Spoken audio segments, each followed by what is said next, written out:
मुंबई की गलियों में मानसून की बारिश किसी अभिशाप की तरह बरस रही थी। अंजलि अपने छोटे से कच्चे कमरे के कोने में बैठी थी, जहां छत से टपकता पानी सीधे उसके भाई आरव के बिस्तर पर गिर रहा था। आरव की सांसें तेज चल रही थीं और उसका शरीर बुखार से तप रहा था। अंजलि ने अपनी फटी हुई साड़ी का एक हिस्सा फाड़कर उसके माथे पर ठंडी पट्टी रखी, लेकिन उसका दिल जोर जोर से धड़क रहा था।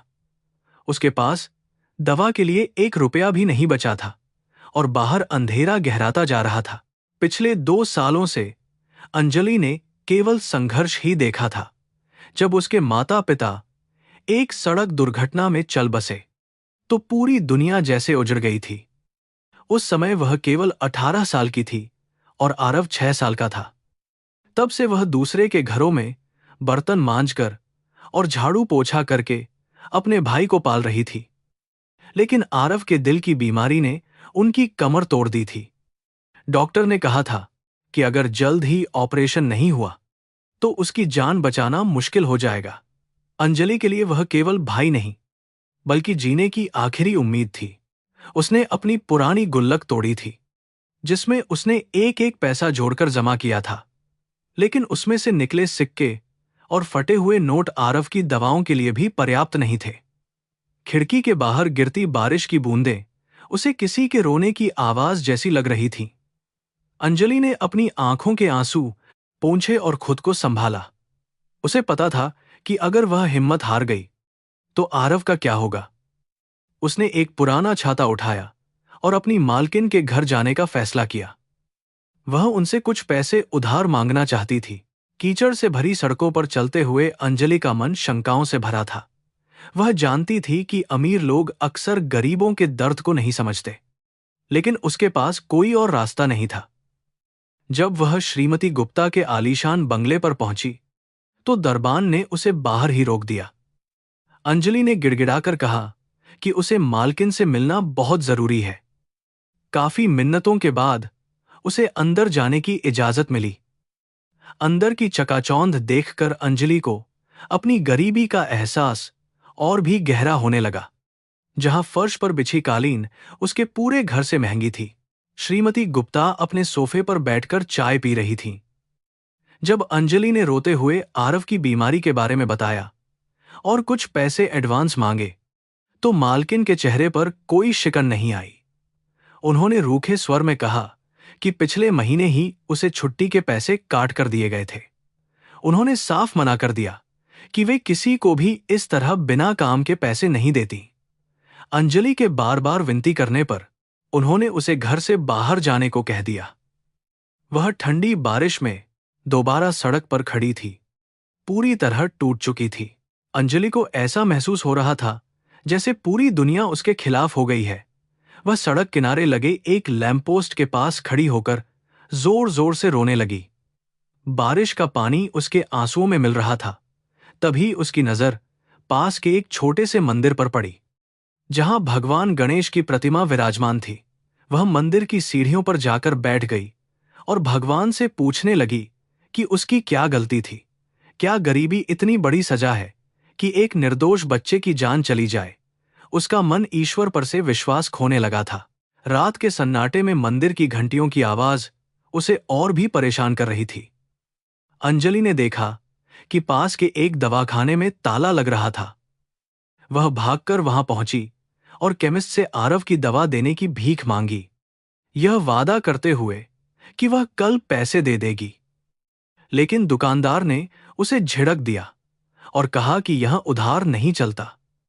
हार मानकर वह फिर से अंधेरी सड़क पर चल पड़ी।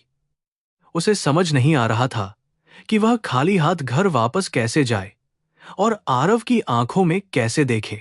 तभी उसकी नजर सड़क के किनारे लगे एक बड़े से होर्डिंग पर पड़ी।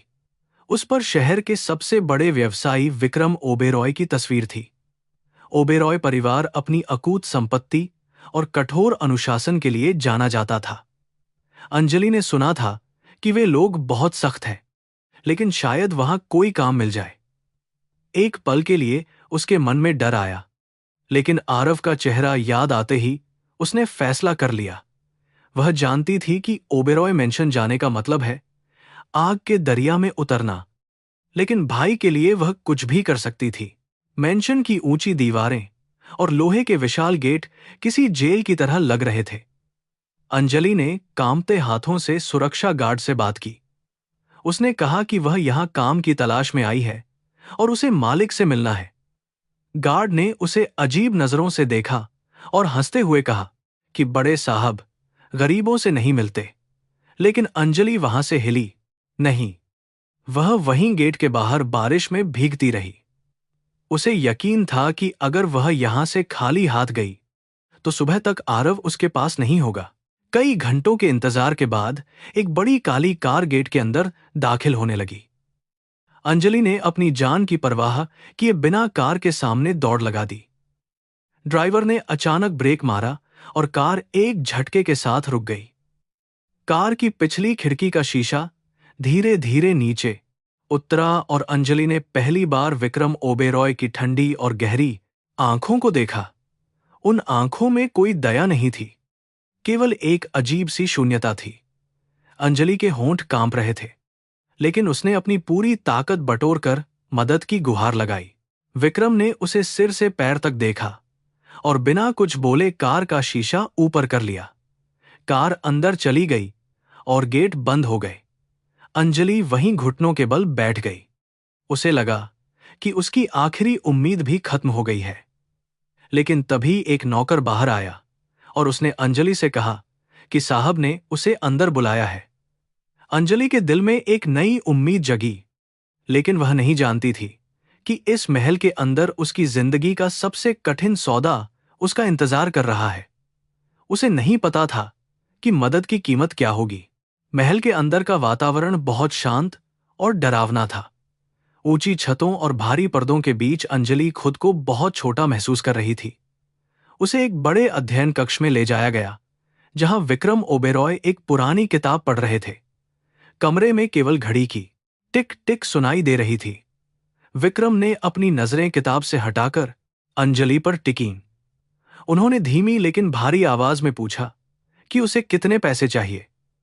अंजलि ने हिचकिचाते हुए अस्पताल के खर्च की पूरी रकम बता दी, जो लाखों में थी।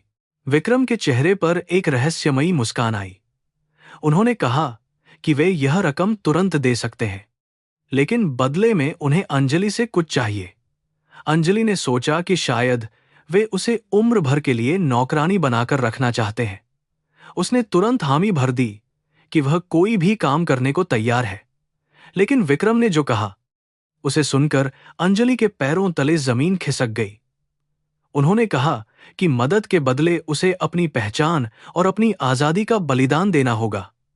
अंजलि को समझ नहीं आया कि इसका वास्तविक अर्थ क्या है। विक्रम ने विस्तार से समझाया कि उसे इस घर के एक गुप्त हिस्से में रहना होगा और किसी बाहरी व्यक्ति से संपर्क नहीं करना होगा, यहां तक कि आरव से भी नहीं। उसे एक जीवित प्रार्थना की तरह रहना होगा ताकि उनके परिवार पर लगा कोई पुराना शाप मिट सके। यह सुनकर अंजलि का कलेजा मुंह को आ गया। अपने भाई की जान बचाने के लिए क्या उसे हमेशा के लिए छोड़ना होगा? मानवता के इतिहास में शायद ही किसी ने ऐसी शर्त सुनी हो। अंजलि की आंखों से आंसू बहने लगे, क्योंकि उसे चुनना था भाई की जिंदगी या उसकी अपनी आत्मा। अंजलि के कानों में विक्रम के शब्द किसी जहरीले तीर की तरह चुभ रहे थे। उसे विश्वास नहीं हो रहा था कि कोई इंसान इतना निर्दयी कैसे हो सकता है। वह आरव को बचाने के लिए कुछ भी कर सकती थी, लेकिन उसकी शर्त ने उसे भीतर से झकझोर कर रख दिया था। बाहर बारिश की आवाज अब और भी तेज हो गई थी, जैसे कुदरत भी अंजलि के भाग्य पर रो रही हो। विक्रम ने उसकी ओर एक दस्तावेज बढ़ाया और कहा कि अगर उसे अपने भाई की जान प्यारी है तो उसे अभी इस पर हस्ताक्षर करने होंगे। विक्रम ओबेरॉय की आंखों में कोई भावना नहीं थी, केवल एक ठंडा संकल्प था। उन्होंने अंजलि से कहा कि आरव का ऑपरेशन कल सुबह ही हो सकता है, बशर्ते वह उनकी शर्तों को पूरी तरह मान ले। अंजलि ने कांपते हुए हाथों से उन कागजों को छुआ, जिनमें उसकी पूरी जिंदगी का सौदा लिखा था। उसे अपने भाई का वह मासूम चेहरा याद आया, जो अस्पताल के बिस्तर पर जिंदगी और मौत के बीच झूल रहा था। उसके लिए आरव की एक मुस्कान उसकी अपनी पूरी जिंदगी की आजादी से कहीं अधिक कीमती थी और उसे अब फैसला करना था। कमरे की शांति बहुत भारी थी। केवल मेज पर रखी पुरानी घड़ी की टिक टिक सुनाई दे रही थी। अंजलि ने गहरी सांस ली और विक्रम की ओर देखा, जो उसे किसी शिकारी की तरह देख रहे थे। उसने पूछा कि आखिर उसे क्या करना होगा। तो विक्रम ने बताया कि उनकी मां गायत्री देवी एक प्राचीन मन्नत को पूरा करना चाहती हैं। इसके लिए एक ऐसी पवित्र आत्मा की जरूरत है जो सांसारिक सुखों को त्याग कर उनके कुल के पापों का प्रायश्चित कर सके। अंजलि को उस तपस्या का माध्यम बनना था जो उसकी कल्पना से भी परे था। विक्रम ने स्पष्ट किया कि उसे इस घर के एक अलग हिस्से में रहना होगा, जहां सूरज की रोशनी भी मुश्किल से पहुंचती थी। उसे सफेद कपड़े पहनने होंगे, सादा भोजन करना होगा और मौन व्रत का पालन करना होगा। सबसे क्रूर शर्त यह थी कि वह आरव से कभी नहीं मिल पाएगी। न ही उसे पता चलेगा कि वह कहाँ है। आरव को एक अच्छे बोर्डिंग स्कूल में भेज दिया जाएगा, जहां उसका इलाज और शिक्षा मुफ्त होगी। लेकिन अंजलि का नाम उसकी जिंदगी से पूरी तरह मिटा दिया जाएगा। यह सुनकर अंजलि का दिल बुरी तरह से बैठ गया। अंजलि की आंखों से आंसुओं की धारा बहने लगी। उसने सोचा कि क्या कोई भाई बहन का रिश्ता इतनी बेरहमी से तोड़ा जा सकता है। आरव उसे दीदी कहकर पुकारता था और उसके बिना वह एक पल भी नहीं रह पाता था।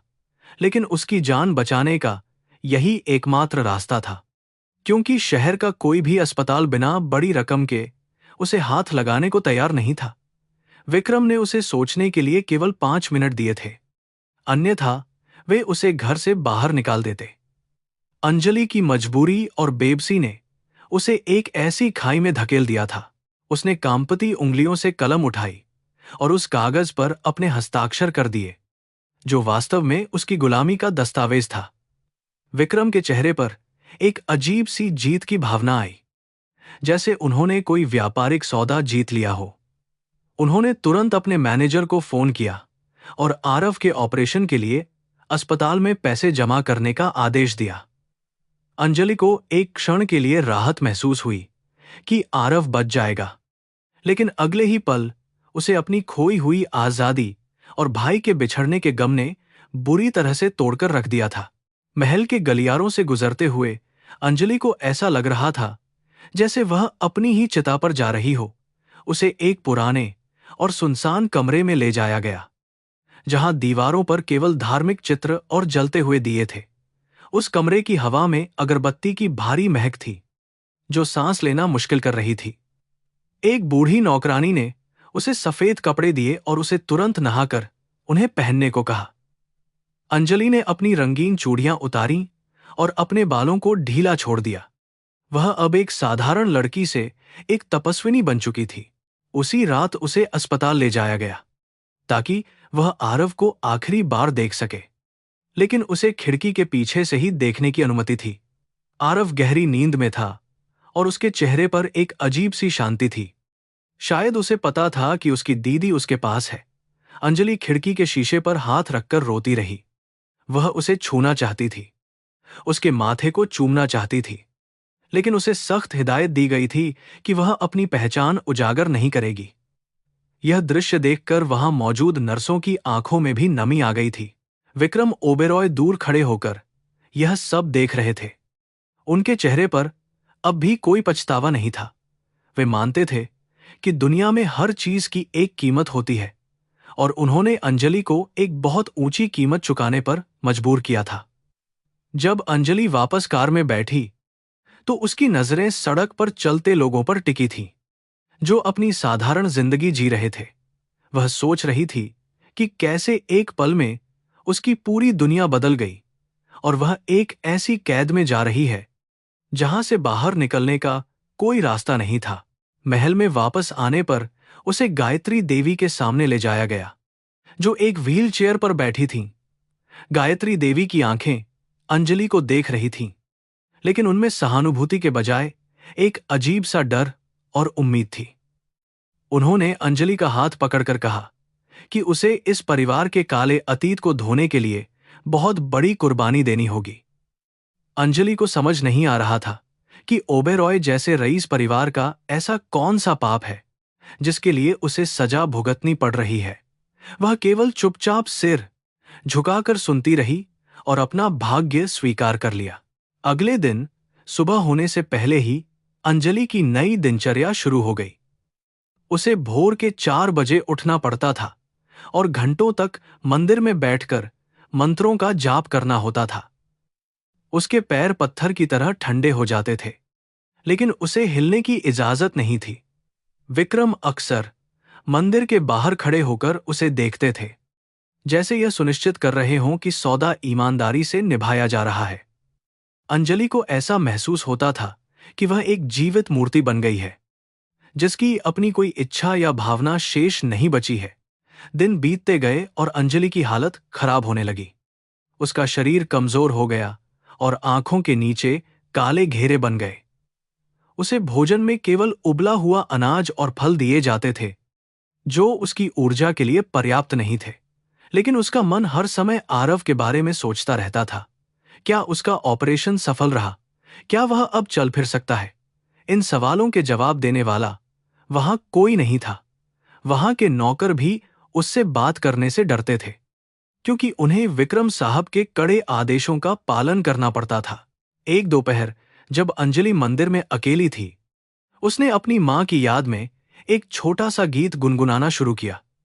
उसकी आवाज में इतना दर्द और मधुरता थी कि महल की दीवारों में सन्नाटा पसर गया। विक्रम, जो पास के कमरे में काम कर रहे थे, उस आवाज को सुनकर ठिठक गए। उन्होंने कभी किसी को इतनी करुणा के साथ गाते हुए नहीं सुना था। उन्हें पहली बार महसूस हुआ कि अंजलि कोई बेजान वस्तु नहीं, बल्कि एक जीवित प्राणी है जिसका दिल जख्मी है। लेकिन उन्होंने तुरंत अपने इन विचारों को मन से झटक दिया। विक्रम का मानना था कि भावनाएं इंसान को कमजोर बनाती हैं और उनके जैसे सफल आदमी के लिए कमजोरी की कोई जगह नहीं थी। उन्होंने अपने पिता को अपनी आंखों के सामने मरते देखा था और तब से उन्होंने अपने चारों ओर एक दीवार खड़ी कर ली थी। अंजलि की उपस्थिति उस दीवार में दरारें पैदा कर रही थी, जो उन्हें नागवार गुजर रहा था। उन्होंने तय किया कि वे अंजलि के साथ और भी सख्ती से पेश आएंगे, ताकि वह अपनी सीमाएं न भूले। उन्होंने उसे और भी कठिन व्रत करने का आदेश दे दिया, जो शारीरिक रूप से असंभव थे। अंजलि ने बिना किसी शिकायत के हर आदेश को स्वीकार किया, क्योंकि वह जानती थी कि अगर वह टूट गई तो आरव की सुरक्षा खतरे में पड़ सकती है। वह रात भर जागकर दिए जलाती रहती और प्रार्थना करती कि उसका भाई जहां भी हो, खुश रहे। उसकी भक्ति और सहनशीलता देखकर महल के कुछ पुराने नौकरों के मन में उसके लिए श्रद्धा जागने लगी थी। वे छुपकर उसे कभी दूध का गिलास या अतिरिक्त फल दे देते थे। इन छोटे छोटे दयालु कृत्यों ने अंजलि को जीवित रहने और अपनी इस कठिन यात्रा को जारी रखने की ताकत दी थी। गायत्री देवी अक्सर अंजलि को अपने पास बुलाती थीं और उसे अपनी जवानी के किस्से सुनाती थीं। उन्होंने बताया कि कैसे लालच और सत्ता की भूख ने उनके परिवार को बर्बाद कर दिया था। उनके पति ने कई निर्दोष लोगों की जमीनों पर कब्जा किया था, जिसके कारण उन्हें यह अभिशाप मिला था कि उनके वंश का कोई भी वारिस खुश नहीं रहेगा। अंजलि को अब समझ में आने लगा था कि विक्रम की कठोरता के पीछे छिपी असली वजह क्या थी। वह नफरत नहीं, बल्कि एक गहरा डर था जो उसे अंदर ही अंदर खा रहा था। अंजलि को यह जानकर दुख हुआ कि इतने बड़े महल में रहने वाले लोग भी कितने गरीब हैं, जिनके पास शांति और संतोष का एक कतरा भी नहीं है। उसने महसूस किया कि उसकी गरीबी कम से कम उसे दूसरों से प्यार करना तो सिखाती थी, जबकि ओबेरॉय की दौलत ने उन्हें अकेला कर दिया था। उसने मन ही मन विक्रम के लिए भी प्रार्थना करना शुरू कर दिया, ताकि उनके दिल की बर्फ पिघल सके। यह बदलाव अंजलि के भीतर एक नई शक्ति पैदा कर रहा था। वह अब केवल एक पीड़ित नहीं, बल्कि एक दाता बनने लगी थी। मानसून खत्म हो चुका था और मुंबई की सड़कों पर अब त्योहारों की हलचल शुरू हो गई थी। अंजलि ने खिड़की से दूर कहीं आतिशबाजी देखी तो उसे याद आया कि आरव को पटाखे बहुत पसंद थे। उसने एक छोटा सा कागज का टुकड़ा लिया और उस पर हैप्पी दिवाली आरव लिखा। फिर उसे मंदिर की मूर्ति के चरणों में रख दिया। उसे उम्मीद थी कि उसकी यह मूक प्रार्थना हवा के साथ उड़कर उसके भाई तक पहुंच जाएगी। उस रात वह बहुत देर तक रोई, क्योंकि यह पहली दिवाली थी जब वह अपने भाई से दूर थी। दिवाली की रात विक्रम ने महल में एक बड़ी पार्टी का आयोजन किया था, जहां शहर के सभी अमीर और रसूखदार लोग आए थे। अंजलि को अपने कमरे से बाहर निकलने की सख्त मनाही थी, लेकिन संगीत की आवाजें उसके कानों तक पहुंच रही थीं। उसे लगा कि गरीबी और अमीरी के बीच की यह दीवार कभी नहीं टूट सकती। तभी विक्रम उसके कमरे में आए। उनके हाथ में मिठाइयों का एक डिब्बा था। उन्होंने बिना कुछ कहे वह डिब्बा अंजलि के सामने रख दिया और चले गए। अंजलि को उनकी आंखों में एक पल के लिए नमी दिखाई दी थी। क्या यह विक्रम का बदलता हुआ स्वभाव था या केवल एक दिखावा? अंजलि को इस सवाल का जवाब नहीं पता था, लेकिन उसने उन मिठाइयों को प्रसाद समझकर ग्रहण किया। उसने महसूस किया कि इस कठोर महल में भी कहीं ना कहीं मानवता की एक लौ अभी जल रही है। उसने अपनी आंखें बंद कीं और ईश्वर को धन्यवाद दिया कि कम से कम उसका भाई इस समय सुरक्षित और खुश होगा। अंजलि ने संकल्प लिया कि वह अपनी इस कठिन परीक्षा को अंत तक निभाएगी, चाहे इसके लिए उसे अपनी जान ही क्यों न देनी पड़े। रात के सन्नाटे में अंजलि ने फिर से मंत्रोच्चार शुरू किया। उसकी आवाज अब और भी दृढ़ हो गई थी। वह जानती थी कि उसका यह बलिदान व्यर्थ नहीं जाएगा और एक दिन न्याय का सूरज जरूर उगेगा। विक्रम अपनी बालकनी से खड़े होकर दूर समुद्र की लहरों को देख रहे थे और अंजलि की आवाज को सुन रहे थे। उन्हें एहसास हो रहा था कि पैसा सब कुछ खरीद सकता है, लेकिन किसी की निष्काम भक्ति और प्रेम को नहीं। मानवता की इस जंग में अंजलि धीरे धीरे जीत रही थी और विक्रम का अहंकार हार रहा था। करीब 1 महीना बीत चुका था और अंजलि अब ओबेरॉय मेंशन की इस अजीबोगरीब कैद की आदी होने लगी थी। हर सुबह सूरज निकलने से पहले उसे ठंडे फर्श पर बैठकर मंत्रों का जाप करना पड़ता था। उसकी आवाज अब कमजोर हो गई थी, लेकिन उसकी आंखों में आरव के लिए प्रेम की चमक अभी भी बरकरार थी। उसे अपनी पहचान भूलने का आदेश दिया गया था, लेकिन वह सोते समय भी खुद को अंजलि ही कहती थी। उसके पैर पत्थर जैसे ठंडे हो जाते थे, मगर वह अपनी जगह से रत्ती भर भी नहीं हिलती थी। विक्रम ओबेरॉय अपने विशाल कमरे की बालकनी से अंजलि को देखते रहते थे। उनके मन में एक अजीब सी बेचैनी होने लगी थी, जो उन्होंने पहले कभी महसूस नहीं की थी। उन्होंने सोचा था कि अंजलि चंद दिनों में टूट जाएगी और हार मान लेगी, लेकिन उसकी सहनशक्ति उनके अहंकार को चुनौती दे रही थी। विक्रम को अपनी दौलत पर बहुत घमंड था, लेकिन अंजलि की गरिमा के सामने वह घमंड धीरे धीरे फीका पड़ता जा रहा था। वह समझ नहीं पा रहे थे कि कोई इतना कष्ट सहकर भी इतना शांत कैसे रह सकता है। महल के इस हिस्से में सन्नाटा इतना गहरा था कि अंजलि को अपनी ही धड़कनें सुनाई देती थीं। वह अक्सर सोचती थी कि क्या आरव ने उसे याद किया होगा या उसने नई जगह पर नए दोस्त बना लिए होंगे। विक्रम ने उसे बताया था कि आरव का ऑपरेशन सफल रहा, लेकिन उससे मिलने की अनुमति नहीं दी थी। अंजलि का दिल जोर जोर से रोता था, लेकिन उसके होंठों पर केवल भगवान का नाम होता था। उसने अपनी पूरी जिंदगी आरव के लिए समर्पित कर दी थी, और अब यह दूरी ही उसकी सबसे बड़ी परीक्षा थी। एक शाम गायत्री देवी ने अंजलि को अपने कक्ष में बुलाया और उसे एक पुरानी पेटी दिखाई। उस पेटी में उनके पूर्वजों के कुछ गहने और कुछ पुराने पत्र रखे थे, जो समय के साथ पीले पड़ चुके थे। उन्होंने अंजलि को बताया कि उनके परिवार पर जो श्राप है, वह वास्तव में किसी गरीब की बद्दुआ का परिणाम है। गायत्री देवी की आंखों में पछतावा था और उन्होंने अंजलि से कहा कि वह ही इस परिवार के उद्धार का एकमात्र जरिया है। अंजलि को उन पर दया आई, क्योंकि उसे लगा कि दौलत ने इन्हें सुखी नहीं बनाया। विक्रम ने अंजलि के लिए जो नियम बनाए थे, वे दिन ब दिन और भी कठिन होते जा रहे थे। उसे अब दिन में केवल एक बार सादा भोजन करने की अनुमति थी और उसे पूरी रात जागकर मंदिर में दिए जलाने होते थे। उसकी काया अब पहले से बहुत पतली हो गई थी और चेहरे की चमक गायब हो चुकी थी। फिर भी वह हर आदेश का पालन एक मशीन की तरह करती थी, जैसे उसका अपना कोई अस्तित्व ही न बचा हो। महल के अन्य नौकर उसे सफेद छाया कहने लगे थे, क्योंकि वह हमेशा सफेद साड़ी में ही दिखती थी। एक रात जब जोरों की आंधी चल रही थी, मंदिर का मुख्य दिया बुझने की कगार पर था। अंजलि ने अपने दोनों हाथों से उस लौ को बचाने की कोशिश की, जिससे उसके हाथ बुरी तरह जल गए। विक्रम ने जब यह दृश्य देखा तो वे दौड़कर मंदिर पहुंचे और अंजलि का हाथ पकड़ लिया। उन्होंने पहली बार उसकी आंखों में झांककर देखा और उन्हें वहां असीम पीड़ा के साथ साथ एक गजब की शांति दिखाई दी। विक्रम का पत्थर जैसा दिल उस पल के लिए थोड़ा सा पिघला, लेकिन उन्होंने अपनी भावनाओं को तुरंत दबा लिया।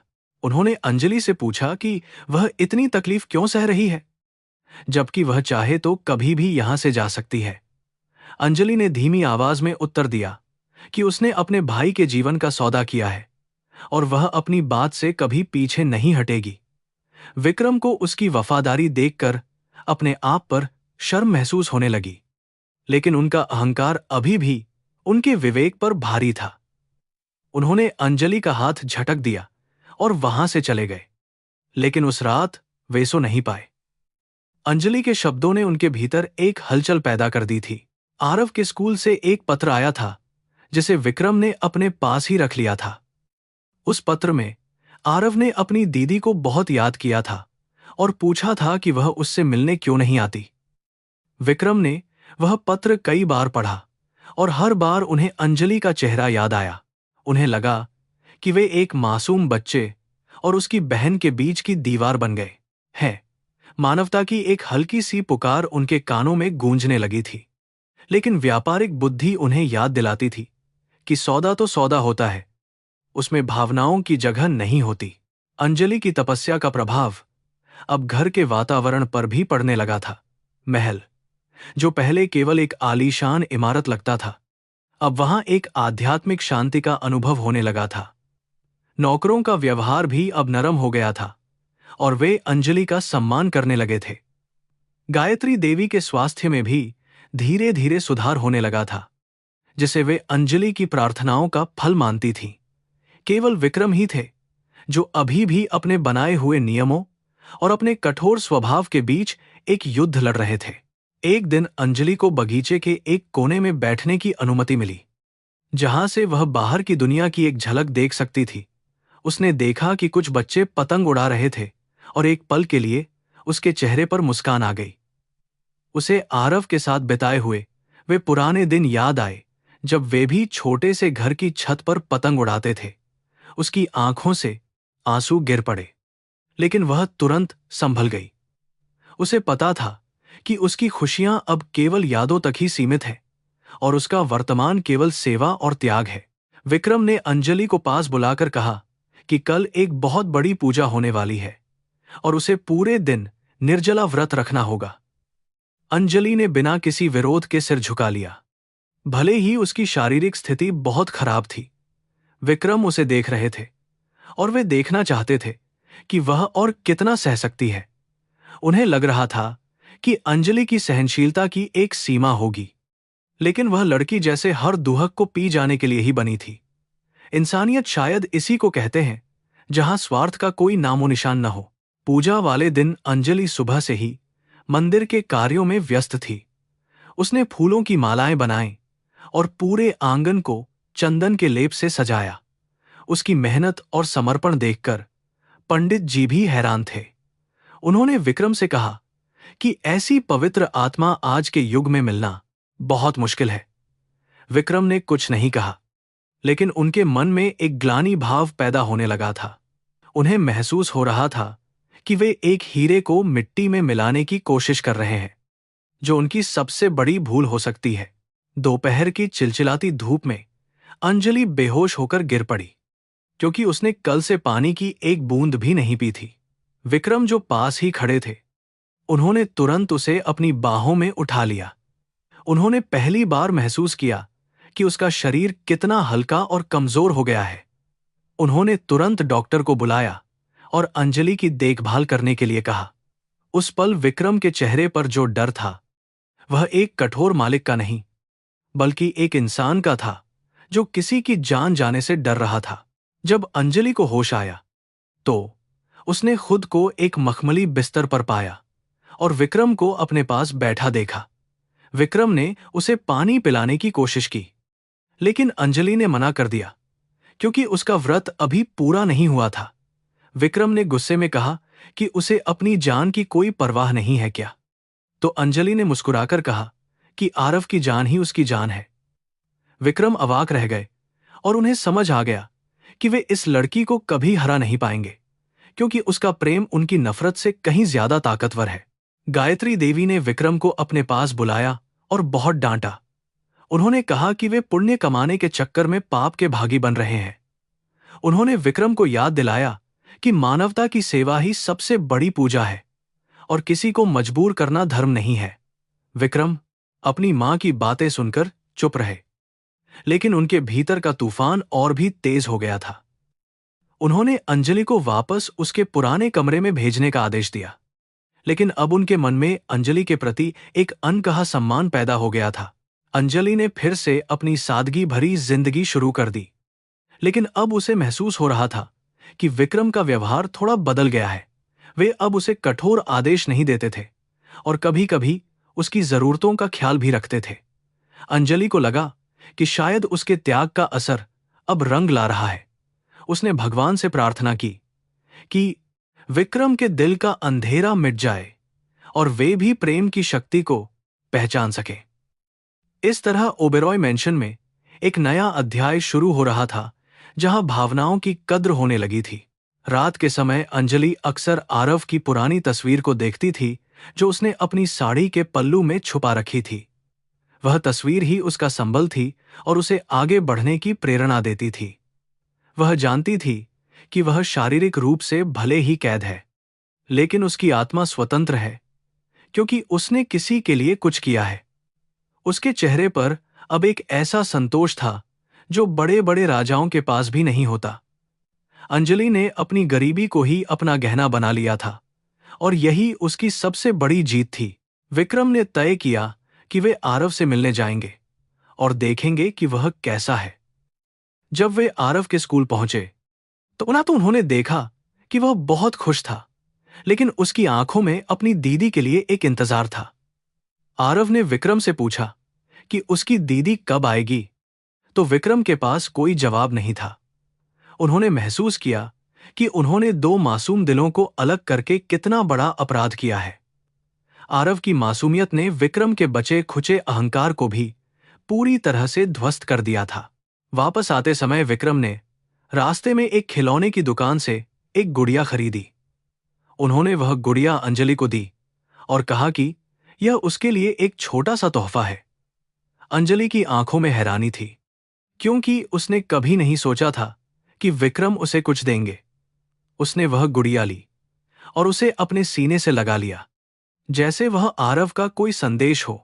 उस रात अंजलि बहुत शांत महसूस कर रही थी, क्योंकि उसे लग रहा था कि अब सब कुछ धीरे धीरे ठीक होने की दिशा में बढ़ रहा है। अगली सुबह अंजलि ने देखा कि मंदिर में पूजा की तैयारी बहुत बड़े स्तर पर हो रही है। विक्रम खुद वहां खड़े होकर सब कुछ देख रहे थे और उन्होंने अंजलि को मुख्य अतिथि की तरह वहां बैठने को कहा।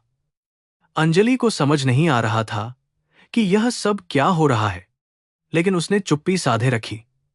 उसे लगा कि शायद यह भी किसी नई परीक्षा का हिस्सा है, लेकिन उसे क्या पता था कि विक्रम ने अपनी गलतियों का प्रायश्चित करने का मन बना लिया है और वे उसे आजाद करने वाले हैं।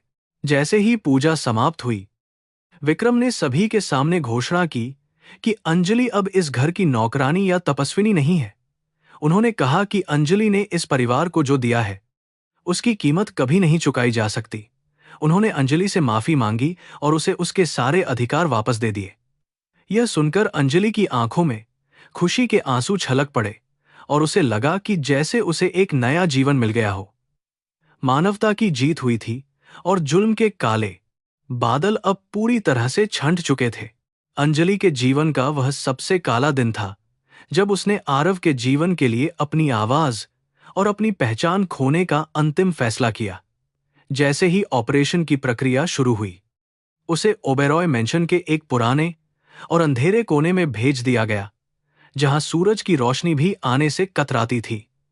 अब उसके पास न तो उसकी पुरानी रंगीन साड़ियां थीं और न ही उसकी वह मासूम मुस्कान जो कभी हर गम को भुला देती थी। महल की ऊंची दीवारों ने उसे अपनी बाहों में जकड़ लिया था और उसे एहसास होने लगा था कि अब उसकी पहचान केवल एक परछाई की तरह है। सफेद रंग की वह सादा सूती साड़ी अंजलि के शरीर पर किसी कफन की तरह लिपटी हुई थी, जिसने उसकी जवानी के सभी रंगों को सोख लिया था। उसने जब आईने में खुद को देखा तो पहचान नहीं पाई कि क्या यह वही लड़की है जो कभी आरव के साथ मुंबई की सड़कों पर बेखौफ दौड़ती थी। उसकी चूड़ियां उतार दी गई थी और माथे की सिंदूरी बिंदी भी हमेशा के लिए मिटा दी गई थी। अब उसके जीवन का एकमात्र उद्देश्य मौन रहकर उस परिवार के लिए प्रार्थना करना था, जिसने उसे पैसे तो दिए थे, लेकिन उसकी आत्मा को कैद कर लिया था। महल के इस निर्जन हिस्से में सन्नाटा इतना गहरा था कि अंजलि को अपनी ही धड़कनों की आवाज किसी शोर की तरह सुनाई देती थी। उसे सख्त हिदायत दी गई थी कि वह कभी जोर से नहीं हंसेगी और न ही किसी से बात करने की कोशिश करेगी। उसकी चुप्पी ही अब उसकी सबसे बड़ी शक्ति और सबसे बड़ी कमजोरी बन गई थी। वह दिन भर मंदिर की सफाई करती और मूर्तियों के सामने बैठकर अपनी आंखों से आंसू बहाती रहती थी। उसे लगता था कि उसकी आवाज कहीं खो गई है और अब वह कभी भी आरव को पुकार नहीं पाएगी। आरव अब अस्पताल के एक सुरक्षित कमरे में था, जहां उसका इलाज बेहतरीन डॉक्टरों की देखरेख में चल रहा था। लेकिन उसे पता नहीं था कि उसकी दीदी कहाँ है। अंजलि को खिड़की से बाहर देखने की भी मनाही थी, ताकि वह बाहरी दुनिया से अपना नाता पूरी तरह तोड़ सके। उसे महसूस होता था कि उसकी जिंदगी एक ऐसे मोड़ पर आ गई है जहां से वापसी का कोई रास्ता नहीं है। हर बीतता पल उसे उसकी यादों से दूर ले जा रहा था और उसे एक ऐसी दुनिया में धकेल रहा था जहां केवल अंधेरा और सन्नाटा था। विक्रम ओबेरॉय अक्सर दूर से अंजलि की इस बेबसी को देखते थे और उनके मन में एक अजीब सी संतुष्टि होती थी कि उन्होंने अपनी शर्तों को मनवा लिया। लेकिन कभी कभी जब वे अंजलि की सूनी आंखों में देखते थे तो उन्हें अपनी ही जीत पर शक होने लगता था। उन्हें लगता था कि उन्होंने केवल एक शरीर को कैद किया है, जबकि उसकी रूह अभी भी उनके नियंत्रण से बाहर है। अंजलि की वह खामोशी विक्रम के आलीशान महल के शोर से कहीं अधिक शक्तिशाली थी, जो उन्हें रात के सन्नाटे में सोने नहीं देती थी और परेशान करती थी। सुबह के 4 बजे, जब पूरा शहर गहरी नींद में होता था, अंजलि को ठंडे पानी से स्नान करके मंदिर की वेदी पर बैठना पड़ता था। उसके पैर ठंड से नीले पड़ जाते थे, लेकिन उसे हिलने डुलने की अनुमति नहीं थी। वह घंटों तक एक ही मुद्रा में बैठकर गायत्री मंत्र का जाप करती थी। भले ही उसके गले से कोई स्वर न निकले, उसकी यह साधना किसी सजा से कम नहीं थी, लेकिन वह इसे अपने भाई के जीवन का मूल्य समझकर चुपचाप स्वीकार कर रही थी। मानवता के इतिहास में ऐसा त्याग शायद ही किसी ने देखा हो। भोजन के नाम पर उसे दिन में केवल एक बार उबले हुए चावल और थोड़ा सा नमक दिया जाता था, जो उसके शरीर को जीवित रखने के लिए पर्याप्त नहीं था। उसकी हड्डियां अब बाहर निकलने लगी थीं और आंखों के नीचे काले घेरे और भी गहरे हो गए थे। लेकिन उसके भीतर की इच्छा शक्ति अब भी बहुत प्रबल थी। वह जानती थी कि अगर वह यहां हार गई तो आरव का भविष्य अंधकारमय हो जाएगा। उसने अपने दुखों को ही अपना हथियार बना लिया था और हर दर्द को ईश्वर का आशीर्वाद समझकर अपने भीतर समाहित कर लिया था। गायत्री देवी कभी कभी उसके पास आती थीं और उसकी स्थिति देखकर उनकी आंखों में आंसू आ जाते थे, लेकिन वे भी परंपराओं की बेड़ियों में जकड़ी हुई थीं। उन्होंने अंजलि से कहा था कि यह मौन व्रत उनके कुल की मर्यादा को बचाने के लिए आवश्यक है। अंजलि को आश्चर्य होता था कि कैसे बड़े घरों के लोग अपनी गलतियों का प्रायश्चित करने के लिए दूसरों की जिंदगी दांव पर लगा देते हैं। फिर भी उसने कभी कोई शिकायत नहीं की और अपनी सेवा में जुटी रही। उसके लिए सेवा ही अब उसका धर्म और कर्म बन चुका था। महल के अन्य नौकर अंजलि को देखकर अपना रास्ता बदल लेते थे, क्योंकि उन्हें मना किया गया था कि कोई भी उससे बात न करे या उसकी मदद न करे। अंजलि को ऐसा महसूस होता था जैसे वह एक अछूत है, जिसे केवल जरूरत पड़ने पर इस्तेमाल किया जाता है। उसकी सामाजिक मृत्यु पहले ही हो चुकी थी। अब केवल उसका शरीर एक मशीन की तरह काम कर रहा था। वह अक्सर रात के समय चांद को देखती थी और सोचती थी कि क्या आरव भी उसी चांद को देख रहा होगा। वह रिश्ता ही उसका एकमात्र सहारा था। एक दिन जब वह आंगन में झाड़ू लगा रही थी, उसे आरव की एक पुरानी छोटी गेंद झाड़ियों में फंसी हुई मिली। उस गेंद को देखते ही अंजलि का सारा संयम टूट गया और वह वहीं बैठकर फूट फूट कर रोने लगी। उसकी सिसकियां हवा में गूंज रही थीं, लेकिन उन्हें सुनने वाला कोई नहीं था। उसने उस गेंद को अपने सीने से लगा लिया, जैसे वह आरव का कोई हिस्सा हो। विक्रम ने बालकनी से यह सब देखा, लेकिन उन्होंने अपना दिल पत्थर कर लिया और अंदर चले गए। वे भावनाओं को कमजोरी मानते थे। अंजलि ने महसूस किया कि उसकी यादें ही उसकी सबसे बड़ी दुश्मन बनती जा रही हैं, क्योंकि वे उसे उस दुनिया की याद दिलाती थीं जिसे वह पीछे छोड़ आई थी। उसने धीरे धीरे अपनी भावनाओं को मारना शुरू कर दिया ताकि वह इस कठिन जीवन को जी सके। अब उसके चेहरे पर कोई भाव नहीं रहता था। वह बस एक चलती फिरती मूर्ति बन गई थी। उसकी आंखों की चमक गायब हो गई थी और उनकी जगह एक गहरी शून्यता ने ले ली थी। यह उस मासूम लड़की का अंत था और एक छाया का जन्म था। महल के बड़े बड़े कमरों में अब अंजलि की आहट भी नहीं सुनाई देती थी, क्योंकि उसने बिना आवाज किए चलना सीख लिया था। वह किसी अदृश्य शक्ति की तरह काम करती थी, जो हर चीज को साफ और व्यवस्थित रखती थी, लेकिन खुद कभी दिखाई नहीं देती थी। विक्रम को कभी कभी लगता था कि अंजलि उनके घर का एक हिस्सा बन गई है, लेकिन एक ऐसा हिस्सा जिसे वे कभी समझ नहीं पाएंगे। उनकी दौलत उसे खरीदने में तो कामयाब रही थी, लेकिन उसे झुकाने में वह पूरी तरह से असफल रही थी। आरव के स्वास्थ्य में सुधार होने की खबर जब अंजलि तक पहुंची, तो उसके मुरझाए हुए चेहरे पर एक पल के लिए रोशनी आई। उसने मन ही मन भगवान को धन्यवाद दिया और अपनी तपस्या को और भी कड़ा करने का संकल्प लिया। उसे अब अपने दुखों की परवाह नहीं थी, क्योंकि उसकी कुर्बानी रंग ला रही थी। उसे लगा कि अगर उसकी जिंदगी के बदले आरव को एक नई जिंदगी मिल रही है, तो यह सौदा बुरा नहीं है। यही वह विचार था जो उसे हर रोज सुबह उठने की हिम्मत देता था।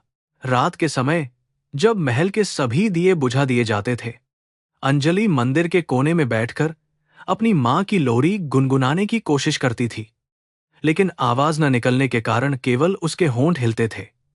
वह उस समय सबसे ज्यादा अकेलापन महसूस करती थी, जब उसे एहसास होता था कि उसकी आवाज ही उसकी पहचान थी।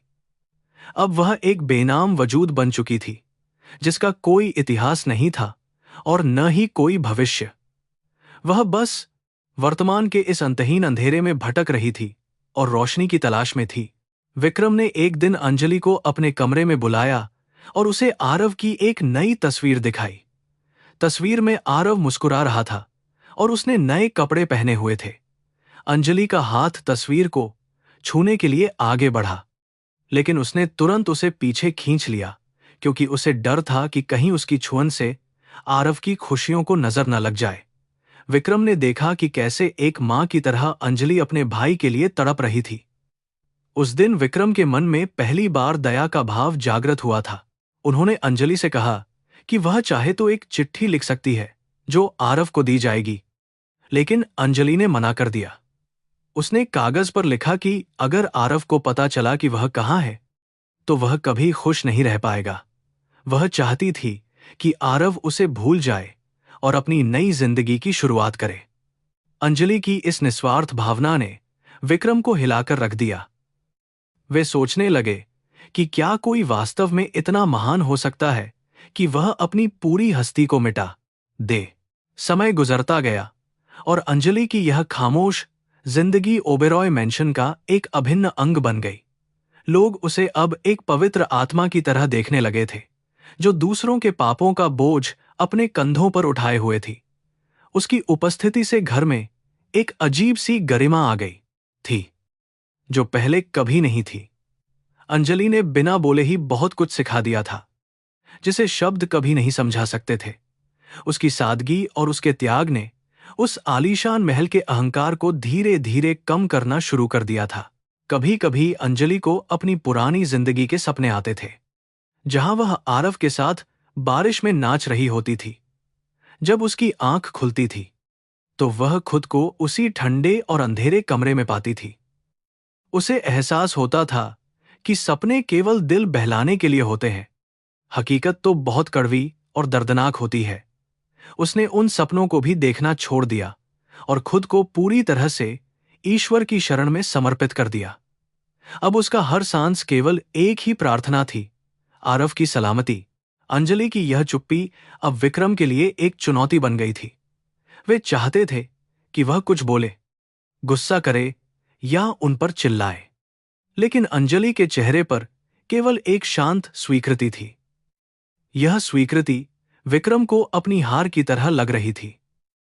उन्हें समझ आ गया था कि पैसा केवल चीजें खरीद सकता है, किसी के आत्मसम्मान और उसके प्रेम को कभी नहीं। अंजलि ने अपनी हार में ही अपनी जीत ढूंढ ली थी, जबकि विक्रम अपनी जीत में भी खुद को हारा हुआ महसूस कर रहे थे। चैप्टर के अंत में अंजलि मंदिर की सीढ़ियों पर बैठी आकाश को देख रही थी, जहां बादल घिर रहे थे। उसे लगा कि शायद फिर से बारिश होने वाली है, वही बारिश जिसमें उसने आरव के लिए सौदा किया था। उसकी आंखों में अब आंसू नहीं थे, केवल एक गहरी शांति थी। उसने अपना सिर झुकाया और अपनी नियति को स्वीकार कर लिया। वह अब केवल एक नौकरानी नहीं थी, वह एक ऐसी मूरत बन चुकी थी जिसने मानवता की परिभाषा को अपने खून और पसीने से फिर से लिखा था। ओबेरॉय मेंशन की विशाल दीवारों के पीछे छिपे रहस्य अब धीरे धीरे अंजलि के सामने प्रकट होने लगे थे। महल के उस पुराने हिस्से में, जहां उसे रहने के लिए कहा गया था, एक ऐसी अलमारी थी जो बरसों से बंद पड़ी थी। एक दोपहर सफाई करते समय अंजलि की नजर उस पर पड़ी और उसकी जिज्ञासा जाग उठी। उसने देखा कि अलमारी के लकड़ी के दरवाजों पर अजीब सी नक्काशी की गई थी, जो किसी प्राचीन कथा को बयान करती थी। उस कमरे की हवा में पुरानी किताबों और बंद कमरों की एक विशिष्ट महक रची बसी थी, जो रहस्य को और गहरा रही थी। अंजलि ने हिम्मत जुटाकर उस अलमारी के एक ढीले पड़े दराज को खोला, जहां उसे कुछ पुरानी तस्वीरें और हस्तलिखित डायरियां मिलीं। वे डायरियां विक्रम के पिता और दादाजी की थीं, जिनमें उनके व्यापारिक साम्राज्य के उत्थान की काली कहानियां दर्ज थीं। पन्नों को पलटते हुए अंजलि के हाथ कांपने लगे, क्योंकि उसमें लिखा था कि कैसे इस दौलत को हासिल करने के लिए कई निर्दोष परिवारों को तबाह किया गया था। उसे एहसास हुआ कि ओबेरॉय परिवार की यह चकाचौंध वास्तव में उन बेगुनाह लोगों के आंसुओं और आहों पर खड़ी की गई एक विशाल मीनार मात्र थी। डायरी के एक पन्ने पर कर्मा शब्द को बार बार रेखांकित किया गया था, जिससे यह स्पष्ट था कि विक्रम के पूर्वज अपने किए पर डरे हुए थे। वहां एक ज्योतिषी की भविष्यवाणी का भी जिक्र था कि इस परिवार का अंत बहुत दर्दनाक होगा, जब तक कि कोई पवित्र आत्मा उनकी ओर से प्रायश्चित न करे। अंजलि को अब समझ में आया कि विक्रम ने उसे एक जीवित प्रार्थना बनने के लिए क्यों मजबूर किया था।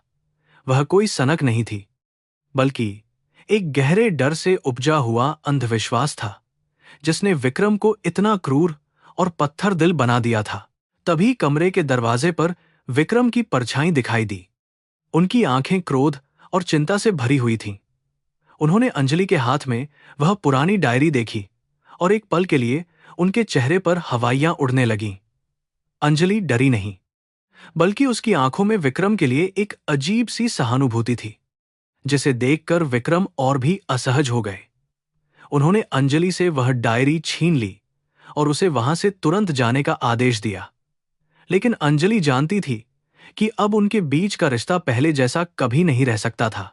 विक्रम उस रात अपने अध्ययन कक्ष में अकेले बैठे थे और अंजलि की उन सहानुभूति भरी नजरों को भूल नहीं पा रहे थे। उन्हें लगा था कि सत्य जानकर अंजलि उनसे नफरत करेगी या शायद भागने की कोशिश करेगी। लेकिन उसका शांत व्यवहार उनकी समझ से परे था। वह लड़की जिसे उन्होंने एक वस्तु की तरह खरीदा था, अब उनके परिवार के सबसे गहरे और काले रहस्यों की संरक्षक बन गई थी। विक्रम को पहली बार अपनी सत्ता और अपनी अकूत संपत्ति की निरर्थकता का एहसास हुआ, जिसने उन्हें केवल अकेलेपन और डर के सिवा कुछ नहीं दिया। अगले कुछ दिनों तक महल में एक अजीब सी खामोशी छाई रही, जहां अंजलि और विक्रम के बीच शब्दों का नहीं बल्कि एहसासों का आदान प्रदान होता था। अंजलि अब विक्रम को एक अत्याचारी मालिक के रूप में नहीं, बल्कि एक ऐसे व्यक्ति के रूप में देखती थी जो अपने ही पूर्वजों के पापों का बोझ ढो रहा है। वह अपनी प्रार्थनाओं में अब केवल आरव के लिए ही नहीं, बल्कि विक्रम की आत्मा की शांति के लिए भी दुआ मांगने लगी थी। यह बदलाव बहुत सूक्ष्म था, लेकिन इसने महल की भारी और घुटन भरी हवा को थोड़ा हल्का करना शुरू कर दिया था। एक शाम जब विक्रम बगीचे में अकेले टहल रहे थे, उन्होंने अंजलि को एक कोने में बैठकर मिट्टी के छोटे छोटे दिए बनाते हुए देखा। वे दिए किसी उत्सव के लिए नहीं थे, बल्कि अंजलि उन्हें उन अज्ञात आत्माओं की शांति के लिए जला रही थी जिनका जिक्र उस डायरी में था। विक्रम उसके पास जाकर खड़े हो गए और बिना कुछ बोले उन जलते हुए दियों की लौ को देखने लगे। अंजलि ने सिर उठाकर उनकी ओर देखा और धीरे से एक दिया उनकी तरफ बढ़ा दिया, जैसे वह उन्हें भी इस प्रायश्चित में शामिल करना चाहती हो। विक्रम ने कांपते हाथों से वह दिया लिया और उसे जमीन पर रख दिया। उनकी आंखों में एक अनकहा दर्द छलक आया। उन्होंने अंजलि से पूछा कि वह उन लोगों के लिए क्यों प्रार्थना कर रही है जिन्हें वह जानती तक नहीं और जिन्होंने उसके साथ बुरा किया। अंजलि ने इशारों में समझाया कि घृणा को केवल प्रेम से ही जीता जा सकता है और पाप का बोझ ढोने से बेहतर है उसे स्वीकार कर लेना। उस पल विक्रम को लगा कि अंजलि की आध्यात्मिक ऊंचाई उनकी समस्त धन संपदा से कहीं अधिक विशाल और सम्मानजनक है। जैसे जैसे समय बीतता गया, अंजलि ने महल के अन्य प्रतिबंधित हिस्सों में भी जाना शुरू कर दिया, जहां पहले उसे जाने की अनुमति नहीं थी। उसने पाया कि ओबेरॉय खानदान के कई लोग मानसिक बीमारियों और अजीबोगरीब डर के साये में जी रहे थे, जैसे वे हर पल किसी अनहोनी का इंतजार कर रहे हों। उसने महसूस किया कि यह महल वास्तव में एक स्वर्ण पिंजरा था, जहां रहने वाला हर व्यक्ति अपनी ही गलतियों का कैदी था। अंजलि की उपस्थिति अब उन कैदियों के लिए एक ठंडी हवा के झोंके की तरह काम कर रही थी। विक्रम ने भी अब अंजलि पर लगाए गए कड़े प्रतिबंधों को धीरे धीरे ढीला करना शुरू कर दिया था, क्योंकि उन्हें उसकी ईमानदारी पर पूरा भरोसा हो गया था। वे अक्सर देर रात तक अंजलि के पास बैठकर अपनी बचपन की बातें साझा करते थे, जो उन्होंने कभी किसी और को नहीं बताई थी। उन्होंने बताया कि कैसे उनके पिता ने उन्हें हमेशा यही सिखाया कि दुनिया में केवल ताकत और पैसा ही मायने रखते हैं। अंजलि चुपचाप सुनती रहती और उसकी शांति विक्रम के जख्मों पर मरहम की तरह काम करती थी, जिससे वे थोड़े शांत होते थे। एक दिन अंजलि को पता चला कि जिस जमीन पर ओबेरॉय मैंशन बना है, वह कभी एक अनाथालय हुआ करती थी जिसे विक्रम के दादाजी ने धोखे से हथिया लिया था। यह जानकर अंजलि का हृदय फिर से दहल गया और उसने उस स्थान पर एक छोटा सा पौधा लगाने का निश्चय किया। वह मानती थी कि प्रकृति ही एकमात्र ऐसी शक्ति है जो अतीत के घावों को भर सकती है और नई शुरुआत कर सकती है। उसका यह छोटा सा कृत्य महल के वातावरण में एक सकारात्मक ऊर्जा का संचार करने लगा था, जिसे हर कोई महसूस कर रहा था। विक्रम ने जब अंजलि को वह पौधा लगाते हुए देखा, तो वे खुद भी उसके साथ मिट्टी खोदने में जुट गए, जो उनके व्यक्तित्व में आए बदलाव का प्रतीक था। उनके महंगे कपड़े मिट्टी में सन गए थे, लेकिन उनके चेहरे पर एक ऐसी संतुष्टि थी जो उन्होंने अरबों के सौदे जीतने पर भी कभी महसूस नहीं की थी। अंजलि ने मुस्कुराकर उनकी ओर देखा और उस पल के लिए मालिक और नौकरानी का भेद पूरी तरह से मिट गया। मानवता की इस सरल क्रिया ने उन दोनों के बीच एक अदृश्य पुल का निर्माण कर दिया था। हालांकि विक्रम के मन में अभी भी एक डर व्याप्त था कि क्या ईश्वर उन्हें वास्तव में माफ कर पाएंगे या यह सब केवल एक भ्रम है। उन्होंने अंजलि से अपनी इस शंका को साझा किया। तो अंजलि ने एक कागज पर लिखा कि पश्चाताप की पहली सीढ़ी सत्य को स्वीकार करना है। उसने समझाया कि कर्म कभी पीछा नहीं छोड़ते, लेकिन नेक इरादों से उनके प्रभाव को बदला जा सकता है। विक्रम को अंजलि के इन साधारण शब्दों में जीवन का सबसे बड़ा दर्शन मिल गया था, जिसे वे अब तक महंगी किताबों में खोज रहे थे। महल के माहौल में आए इस बदलाव को गायत्री देवी ने भी महसूस किया और उन्होंने अंजलि को अपने पास बुलाकर आशीर्वाद दिया। उन्होंने कहा कि अंजलि इस घर की असली लक्ष्मी है, जो यहां केवल सफाई करने नहीं बल्कि दिलों को साफ करने आई है। गायत्री देवी की आंखों में अब वह डर नहीं था, बल्कि एक उम्मीद की किरण थी कि शायद उनके वंश का अंत उतना बुरा नहीं होगा। अंजलि ने उनके पैर छुए और महसूस किया कि अब वह इस परिवार का हिस्सा बनती जा रही है, चाहकर या अनचाहे। लेकिन अंजलि का मन अब भी आरव के लिए तड़प रहा था, क्योंकि वह जानती थी कि उसकी असली दुनिया तो उसके भाई के पास है। वह अक्सर रात में उठकर आरव की पुरानी कमीज को सूंघती थी, जिसमें अभी भी उसके बचपन की महक बाकी थी। उसे डर था कि कहीं विक्रम के प्रति उसकी सहानुभूति उसे उसके असली लक्ष्य से न भटका दे। उसने खुद को बार बार याद दिलाया कि वह यहां केवल एक सौदे के तहत आई है और उसे अपनी आजादी के लिए अभी और भी संघर्ष करना होगा। विक्रम ने अंजलि की इस तड़प को भांप लिया था और वे समझ रहे थे कि वे उसे अधिक समय तक इस तरह कैद में नहीं रख सकते। उन्हें अपराधबोध होने लगा था कि उन्होंने एक मासूम भाई बहन के बीच दीवार खड़ी की है, जो शायद उनका सबसे बड़ा नया पाप था। वे अंजलि को आजाद करना चाहते थे, लेकिन उनके परिवार की परंपराएं और उनका अपना अहंकार उन्हें रोक रहा था। वे एक ऐसे चौराहे पर खड़े थे जहां एक तरफ उनकी पारिवारिक गरिमा थी और दूसरी तरफ एक शुद्ध मानवीय करुणा। चैप्टर के अंत में अंजलि ने देखा कि आकाश में काले बादल घिरे हैं और बिजली कड़क रही है, जो किसी बड़े आने वाले संकट का संकेत दे रही थी। उसने महसूस किया कि उसकी परीक्षा का सबसे कठिन चरण अभी आना बाकी है, जहां उसे अपने धैर्य और विश्वास की अंतिम आहुति देनी होगी। विक्रम भी खिड़की से उस तूफान को देख रहे थे और उनके मन में भी एक हलचल मची हुई थी। क्या वे अंजलि को वह सब वापस दे पाएंगे जो उन्होंने उससे छीना था, या मानवता फिर से हार जाएगी? मुंबई की हवाओं में फिर से वही नमी लौट आई थी, लेकिन इस बार ओबेरॉय मेंशन के अंदर का सन्नाटा पहले से कहीं अधिक भारी और डरावना था। गायत्री देवी की अचानक बिगड़ती तबीयत ने पूरे घर में हड़कंप मचा दिया था। शहर के सबसे बड़े डॉक्टर उनकी नब्ज टटोल रहे थे, लेकिन उनकी आंखों में छाई हताशा बहुत कुछ कह रही थी। विक्रम अपनी मां के कमरे के बाहर बदहवास होकर टहल रहे थे, जहां उनकी पूरी धन संपदा आज बेईमानी साबित हो रही थी। उन्हें लग रहा था कि शायद उनके पूर्वजों का वह पुराना श्राप अब उनके घर की दहलीज पार कर चुका है। डॉक्टरों ने जवाब दे दिया था कि अब केवल कोई चमत्कार ही गायत्री देवी की जान बचा सकता है। विक्रम ने पहली बार खुद को इतना लाचार महसूस किया कि उनके पास सब कुछ होते हुए भी कुछ नहीं था। वे चुपचाप मां के सिरहाने बैठ गए और उनके ठंडे हाथों को अपने हाथों में ले लिया। तभी अंजलि दबे पांव कमरे में दाखिल हुई। उसकी आंखों में कोई डर नहीं था, बल्कि एक शांत दृढ़ता थी। उसने विक्रम को धीरे से इशारा किया कि वह मां की देखभाल करना चाहती है। विक्रम ने बिना किसी विरोध के उसे अपनी जगह दे दी, क्योंकि उन्हें अंजलि की भक्ति पर विश्वास था। अंजलि ने अगले 72 घंटों तक न तो अन्न का एक दाना ग्रहण किया और न ही अपनी आंखें मूंदी। वह लगातार गायत्री देवी के पैरों के तलवों की मालिश करती और उन्हें अपने हाथों से जड़ी बूटियों का लेप लगाती रही। उसकी अपनी सेहत बहुत खराब हो चुकी थी। उसका चेहरा पीला पड़ गया था और सांसें उखड़ने लगी थी, लेकिन वह एक पल के लिए भी नहीं डिगी।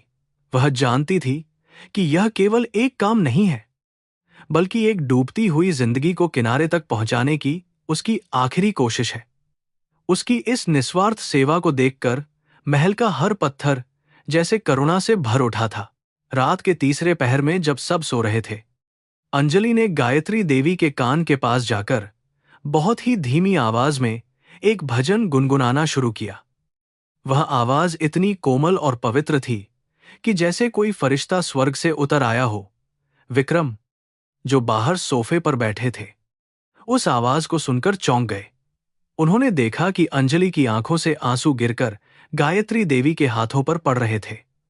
उस पल विक्रम को एहसास हुआ कि अंजलि जो कर रही थी वह किसी समझौते का हिस्सा नहीं था। वह तो शुद्ध प्रेम और निस्वार्थ मानवीय संवेदना का प्रमाण था। अगले दिन सुबह जब सूरज की पहली किरण कमरे में आई, गायत्री देवी ने धीरे से अपनी आंखें खोलीं। उनकी नजर सबसे पहले अंजलि पर पड़ी, जो उनके पैरों के पास ही थककर सो गई थी। डॉक्टरों के लिए यह किसी चमत्कार से कम नहीं था, क्योंकि गायत्री देवी का ब्लड प्रेशर और दिल की धड़कन अब पूरी तरह से सामान्य थी। विक्रम ने जब अपनी मां को होश में देखा तो वे घुटनों के बल बैठकर रोने लगे। उनकी सारी अकड़ और सारा अहंकार उस एक पल में बह गया। उन्हें समझ आ गया कि जीवन दान देने वाली शक्ति केवल ईश्वर और करुणा के पास होती है। जैसे ही गायत्री देवी की हालत सुधरी, अंजलि की सहन शक्ति ने जवाब दे दिया और वह फर्श पर ही बेहोश होकर गिर पड़ी। विक्रम ने उसे तुरंत अपनी बाहों में उठा लिया और उन्हें यह देखकर गहरा धक्का लगा कि उसका शरीर कितना हल्का हो गया था। उसे तेज बुखार था और उसके हाथों की त्वचा मां की सेवा करते करते छिल गई थी। विक्रम ने उसे अपने ही बिस्तर पर लिटाया और नौकरों को उसकी देखभाल के लिए सख्त निर्देश दिए। उनके मन में अब केवल अपराधबोध था कि उन्होंने एक ऐसी मासूम लड़की को अपनी नफरत और वहम की आग में झोंक दिया था। अंजलि को होश आया तो उसने खुद को एक आलीशान कमरे में पाया, जहां विक्रम उसके पास ही बैठे उसे देख रहे थे। उनकी आंखों में अब वह पुरानी कठोरता नहीं थी, बल्कि एक गहरी शर्मिंदगी और कृतज्ञता थी। विक्रम ने उससे कहा कि उसे अब किसी व्रत या मौन की जरूरत नहीं है, क्योंकि उसने अपने कर्मों से इस घर को बचा लिया है। अंजलि ने अपनी आवाज निकालने की कोशिश की, लेकिन उसके गले से केवल एक धीमी सी आवाज निकली। उसने फिर भी मुस्कुराकर विक्रम को सांत्वना दी, जैसे वह उन्हें उनके किए के लिए पहले ही माफ कर चुकी हो। विक्रम ने उस दिन अपने कमरे में लगे बड़े से शीशे में खुद को देखा और उन्हें अपना अक्स बहुत छोटा नजर आया। वे सोचने लगे कि जिस इंसानियत को वे पैसा समझकर खरीदना चाहते थे, उसने आज उनके परिवार को नया जीवन दिया है। वे अंजलि के हणी हो गए थे।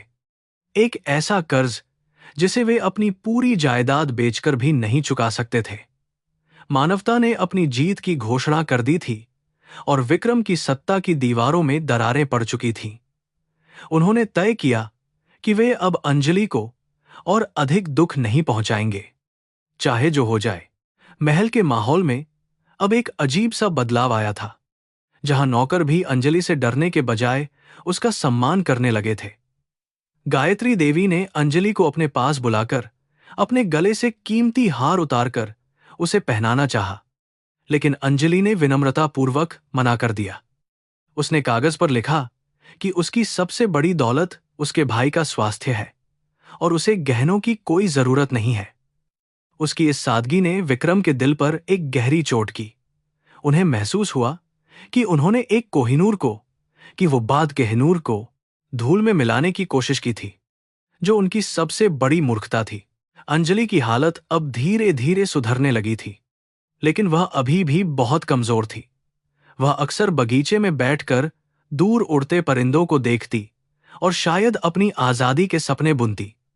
विक्रम ने उसे करीब से देखा और उनकी आत्मा कांप गई जब उन्होंने देखा कि अंजलि ने अपनी जवानी के सबसे खूबसूरत साल इस अंधेरे महल में गंवा दिए थे। वे अब उस क्रूर समझौते को तोड़ना चाहते थे, लेकिन उनके भीतर का एक हिस्सा अभी भी समाज और अपनी प्रतिष्ठा को लेकर डरा हुआ था। यही वह अंतर्द्वंद्व था जो उन्हें अंदर ही अंदर खाए जा रहा था। एक रात विक्रम ने अंजलि से पूछा कि क्या वह कभी उनसे नफरत करती है, क्योंकि उन्होंने उसके साथ इतना बुरा व्यवहार किया था। अंजलि ने अपनी आंखों में एक असीम शांति के साथ उनकी ओर देखा और अपना सिर नमे हिलाया। उसने फिर से कागज पर लिखा कि नफरत केवल कमजोर लोगों का हथियार होती है। और वह आरव की बहन है, जो केवल प्यार करना जानती है। विक्रम के पास इस बात का कोई जवाब नहीं था।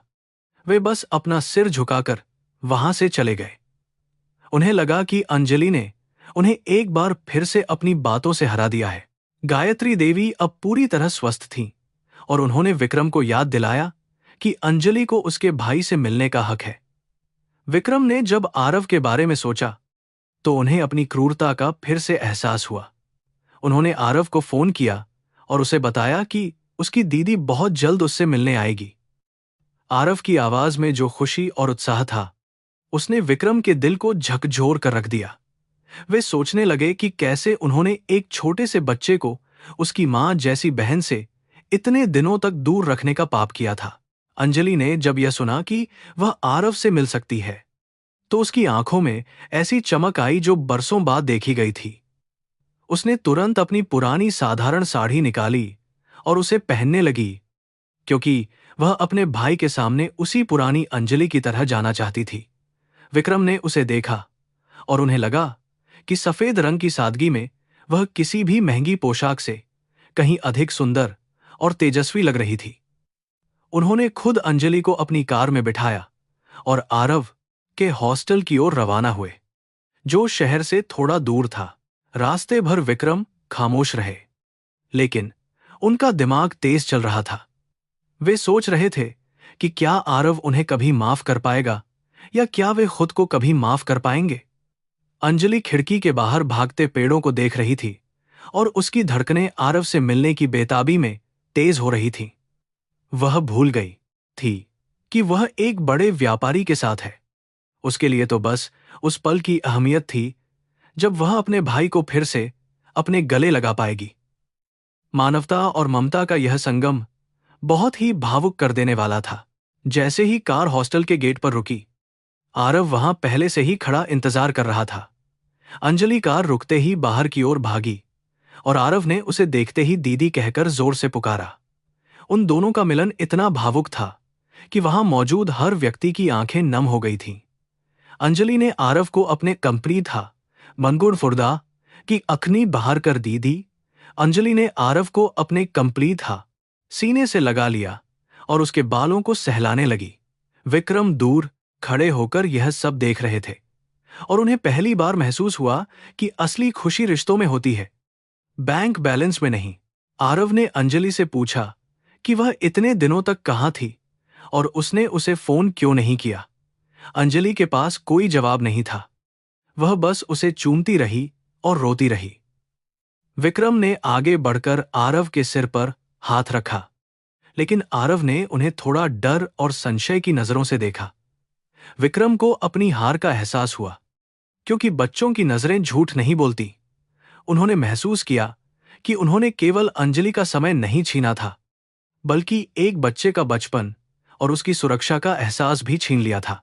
हॉस्टल से वापस आते समय अंजलि का चेहरा पूरी तरह बदल चुका था। उसके चेहरे पर अब एक संकल्प था कि वह अब और अधिक समय तक विक्रम की शर्तों पर नहीं जिएगी। उसने विक्रम की आंखों में सीधे झांककर देखा, जैसे वह उनसे अपनी आजादी की भीख नहीं, बल्कि अपना अधिकार मांग रही हो। विक्रम ने उस नजर को पहचान लिया और उन्हें पता चल गया कि अब अंजलि को रोक पाना उनके लिए असंभव है। उन्होंने मन ही मन तय कर लिया कि अब वे उसे उसकी पहचान और उसकी पूरी जिंदगी वापस लौटा देंगे। महल में वापस पहुंचते ही विक्रम ने अपने वकीलों को बुलाया और उस समझौते के कागजात मंगवाए जिन पर अंजलि के हस्ताक्षर थे। उन्होंने अंजलि के सामने ही उन कागजों को आग के हवाले कर दिया और उनकी राख को खिड़की से बाहर उड़ा दिया। उन्होंने अंजलि से कहा कि वह आज से पूरी तरह स्वतंत्र है और वह जहां चाहे जैसे चाहे रह सकती है। यह देखकर अंजलि की आंखों से कृतज्ञता के आंसू बहने लगे, क्योंकि उसे अपनी रूह की आजादी मिल गई थी, जिसका इंतजार वह बरसों से कर रही थी। विक्रम ने केवल कागजात ही नहीं जलाए, बल्कि उन्होंने अंजलि और आरव के भविष्य के लिए एक बड़ा ट्रस्ट बनाने का भी फैसला किया। उन्होंने कहा कि अंजलि ने उनके परिवार पर जो उपकार किया है, उसकी कोई कीमत नहीं हो सकती, लेकिन यह उनकी तरफ से एक छोटा सा प्रायश्चित है। अंजलि ने पहले मना किया, लेकिन विक्रम के बहुत आग्रह करने पर उसने इसे स्वीकार कर लिया ताकि वह आरव को एक अच्छी शिक्षा और भविष्य दे सके। मानवता की इस जीत ने पूरे ओबेरॉय खानदान के माथे से कलंक का टीका पोंछ दिया था।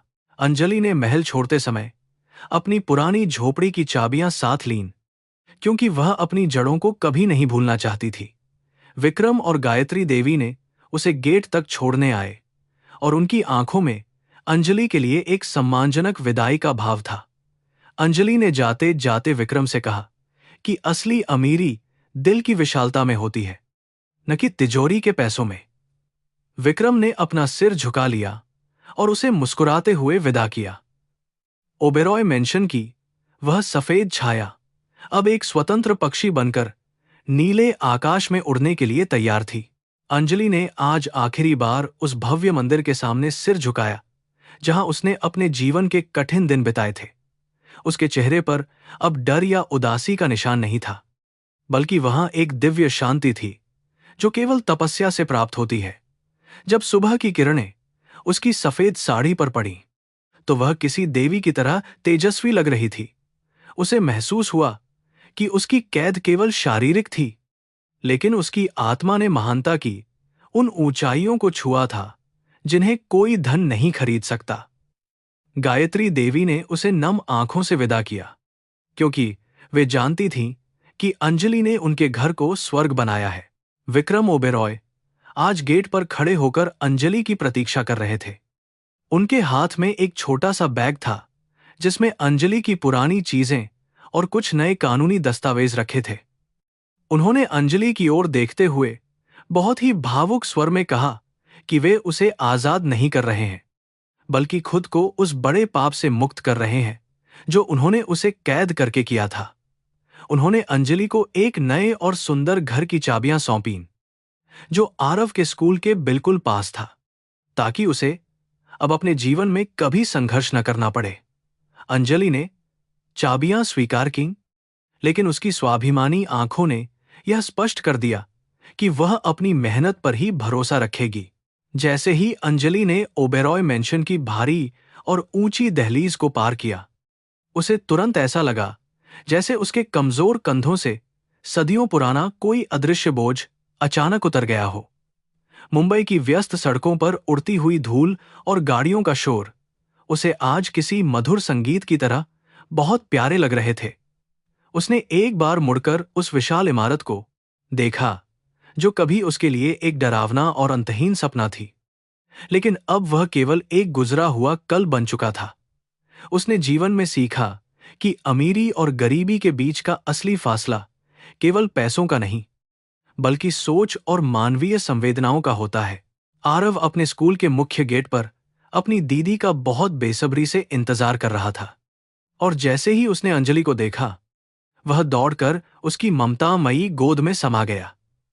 वह मिलन केवल दो भाई बहन का नहीं, बल्कि उन दो मासूम आत्माओं का था जिन्होंने क्रूर नियति की मार को बहुत धैर्य के साथ मिलकर सहा था। आरव अब पूरी तरह से स्वस्थ था और उसकी चमकती आंखों में अपने भविष्य के बड़े बड़े सुनहरे सपने साफ दिखाई दे रहे थे।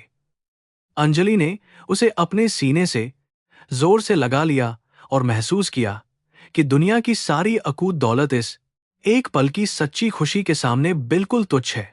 अंजलि एक बार अपनी उसी पुरानी और टूटी हुई बस्ती में भी गई, जहां उसने अपनी अत्यधिक गरीबी और संघर्ष के दिन बिताए थे। वहां के लोग उसे इस नए रूप में देखकर पूरी तरह दंग रह गए, क्योंकि वह अब पहले वाली बेबस और कमजोर लड़की नहीं थी। उसने अपनी उस छोटी सी झोपड़ी के सामने आदर से सिर झुकाया, जहां उसने त्याग, प्रेम और अटूट संघर्ष का जीवन का पहला पाठ पढ़ा था। उसे गहराई से एहसास हुआ कि सच्ची इंसानियत ऊंचे और ठंडे महलों में नहीं, बल्कि उन कच्चे घरों में भी जीवित रह सकती है जहां लोगों के दिल बहुत बड़े और दयालु होते हैं। विक्रम ओबेरॉय के जीवन में भी अब एक बहुत बड़ा और सकारात्मक बदलाव आया था। उन्होंने अपना व्यापार करने का पुराना कठोर तरीका पूरी तरह से बदल दिया था। अब वे केवल निर्दयी मुनाफे के पीछे नहीं भागते थे, बल्कि अपने हजारों कर्मचारियों और समाज के गरीब वर्गों के कल्याण के बारे में भी गंभीरता से सोचने लगे थे। उन्होंने उस अनाथालय को फिर से बहुत भव्य तरीके से बनवाया, जिसे उनके पूर्वजों ने लालच में आकर नष्ट कर दिया था। अंजलि के महान त्याग ने उनके मार्का नष्ट काक नचारियों भीतर के सोए हुए इंसान को पूरी तरह जगा दिया था, और वे अब समाज में एक सम्मानित व्यक्ति बन चुके थे। ओबेरॉय परिवार पर लगा वह सदियों पुराना काला श्राप अब पूरी तरह से खत्म हो चुका था, क्योंकि अंजलि की निस्वार्थ और पवित्र सेवा ने उसके जहर को अमृत में बदल दिया था। गायत्री देवी अब मंदिर में घंटों बैठने के बजाय अपने घर की चौखट पर ही हर रोज दर्जनों गरीबों को सम्मान के साथ खाना खिलाने लगी थीं। उन्होंने स्वयं महसूस किया कि भगवान केवल पत्थर की मूर्तियों में नहीं, बल्कि भूखे और असहाय इंसानों की सेवा करने में ही बसते हैं। कर्म का वह शाश्वत सिद्धांत आज फिर से साबित हुआ कि संसार की बड़ी से बड़ी बुराई का अंत केवल निस्वार्थ अच्छाई से ही संभव है। अंजलि ने अब एक निडर सामाजिक कार्यकर्ता के रूप में अपना काम शुरू कर दिया था, जहां वह उन हजारों लड़कियों की मजबूत आवाज बनी जिन्हें समाज द्वारा दबाया जाता था। आरव अपनी उच्च पढ़ाई में बहुत अच्छा प्रदर्शन कर रहा था, और वह अक्सर अपनी दीदी के संघर्ष की कहानियां अपने सभी दोस्तों को गर्व से सुनाता था। अंजलि का नया घर अब खुशियों और हंसी से भरा हुआ था, जहां सुबह की शुरुआत ईश्वर की प्रार्थना से और शाम की समाप्ति प्रेम भरे संवादों से होती थी। उसने अपनी उन पुरानी सफेद साड़ियों को आज भी बहुत संभाल कर रखा था, ताकि वह कभी यह न भूले कि उसने यह मुकाम क्या खोकर पाया है। आज अंजलि अपनी खिड़की के पास शांति से बैठी हुई ढलते हुए लाल सूरज को देख रही थी और सोच रही थी कि इंसान कितना अजीब प्राणी है। वह अक्सर उस भौतिक चीज के पीछे पागलों की तरह भागता है जो उसे कभी आंतरिक शांति नहीं दे सकती, और उस चीज को खो देता है जो वास्तव में अनमोल है। पैसा केवल जीवन जीने का एक साधन हो सकता है, लेकिन वह कभी भी किसी का आत्मिक सुख या किसी का सच्चा और निस्वार्थ प्रेम नहीं खरीद सकता। मानवता की आंखों से गिरे हुए आंसू जब किसी और के चेहरे की मुस्कान बन जाते हैं, वही जीवन की सबसे बड़ी सार्थकता होती है। कहानी के इस अंतिम मोड़ पर अंजलि और आरव एक सुंदर पार्क में बैठे थे, जहां छोटे बच्चे आजादी से खेल रहे थे। तभी विक्रम ओबेरॉय वहां धीरे से आए और उन्होंने अंजलि के सामने सम्मानपूर्वक अपना सिर झुकाया। एक मालिक के रूप में नहीं, बल्कि एक समर्पित शिष्य के रूप में। उन्होंने अंजलि को एक पत्र दिया, जिसमें बहुत ही भावुक शब्दों में लिखा था कि उसके महान त्याग ने आज मानवता को फिर से जीवित कर दिया है। हवा का एक हल्का सा झोंका आया और अंजलि के चेहरे पर एक ऐसी मुस्कान बिखेर गया जो अब दुनिया की कोई भी ताकत कभी नहीं मिटा सकती थी।